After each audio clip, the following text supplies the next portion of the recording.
Can you imagine a country that champions environmental sustainability while doubling down on fossil fuel expansion? Welcome to Canada, a nation with two faces. On one side, it presents itself as a beacon of climate responsibility. On the other hand, it greenlights one of the most controversial oil pipeline expansion projects in modern history. This is the story of Canada's oil pipeline expansion, a tale of broken promises, fiery debates, and environmental trade-offs. Let's dig deep into this controversy with Politalysis. It's years behind schedule and tens of billions of dollars over budget, but oil is now flowing through the Trans Mountain Pipeline expansion. They started outside the National Energy Board offices on Burrard and Robson. They wound their way in a moving rally, this demonstration stopping traffic intermittently, all lanes at some points.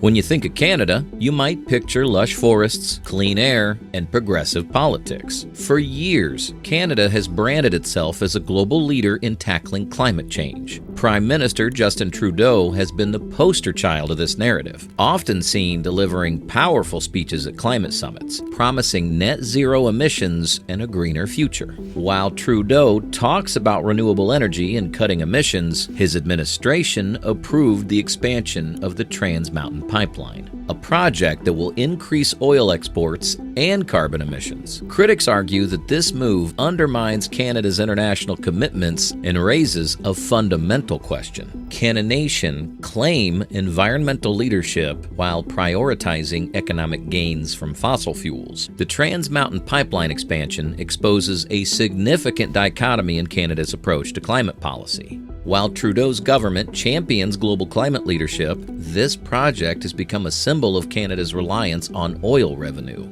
Critics argue that the expansion locks the country into a fossil fuel-dependent future, delaying the transition to cleaner energy sources. Internationally, Canada is perceived as a leader in environmental stewardship.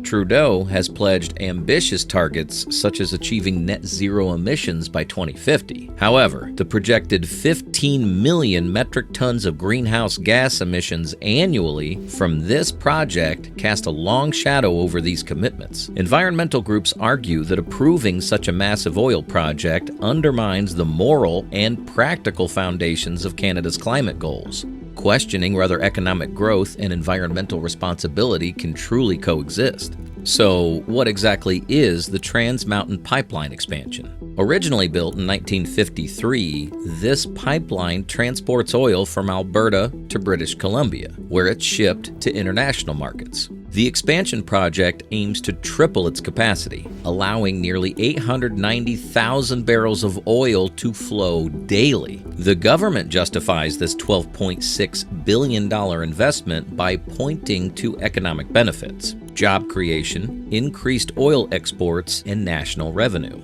However, environmentalists, Indigenous groups, and some scientists call it a climate disaster. According to a study, the project could result in an additional 15 million metric tons of greenhouse gas emissions annually, a direct contradiction to Canada's climate pledges. Critics also highlight the risks: potential oil spills, harm to marine life, and the impact on sensitive ecosystems. For instance, the waters near British Columbia are home to endangered orcas, whose survival could be further jeopardized by increased tanker traffic. The stakes couldn't be higher, and the debate rages on.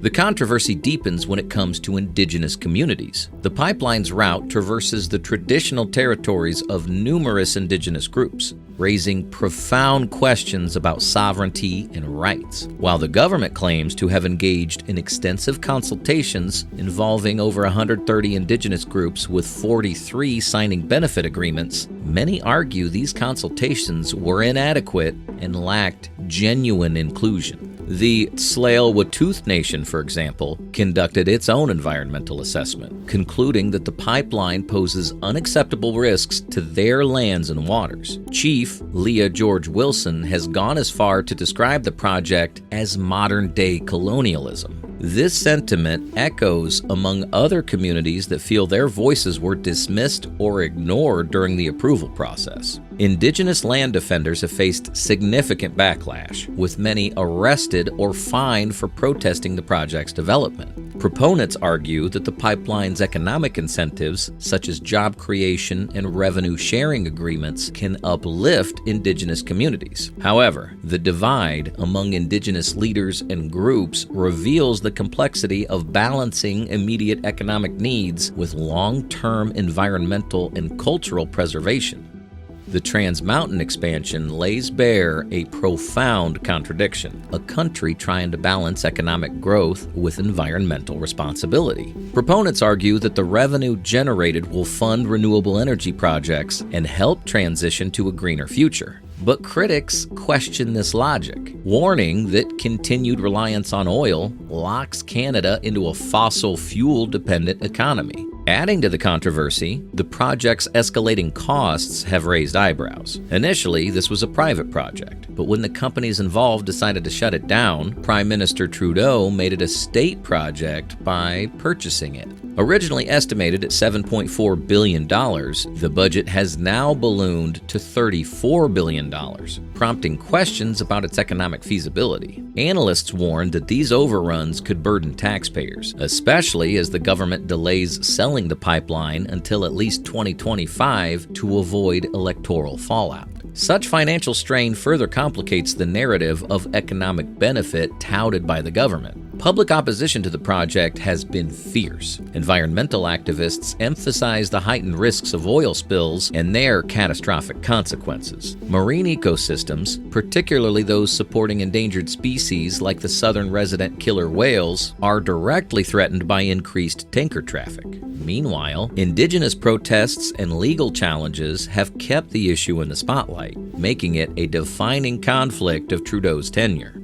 The pipeline debate extends beyond Canada's border, with similar controversies playing out in the United States. The Keystone XL pipeline, intended to transport Canadian crude oil to U.S. refineries, became a political flashpoint. Republican administrations championed the project as a boon for energy independence and economic growth, while Democratic administrations blocked it over environmental concerns. President Obama initially rejected Keystone XL in 2015, citing its climate impact. President Trump revived the project in 2017, framing it as a job creator. However, President Biden canceled it again in 2021, aligning with his administration's climate goals. This back and forth reflects the deep partisan divide over energy policy, with pipelines symbolizing broader battles over fossil fuels and climate action. In Canada, similar divisions persist. While the Liberal Party under Trudeau has tried to strike a balance between economic and environmental priorities, critics from both ends of the political spectrum argue that this approach satisfies no one. Conservatives accuse Trudeau of undermining Canada's energy sector, while progressive lambast his perceived hypocrisy on climate issues. Canada's pipeline expansion is not just about oil. It's about what kind of future the country envisions. Is it one where short-term economic gains outweigh long-term sustainability? Or one where bold decisions align with the urgent need for climate action?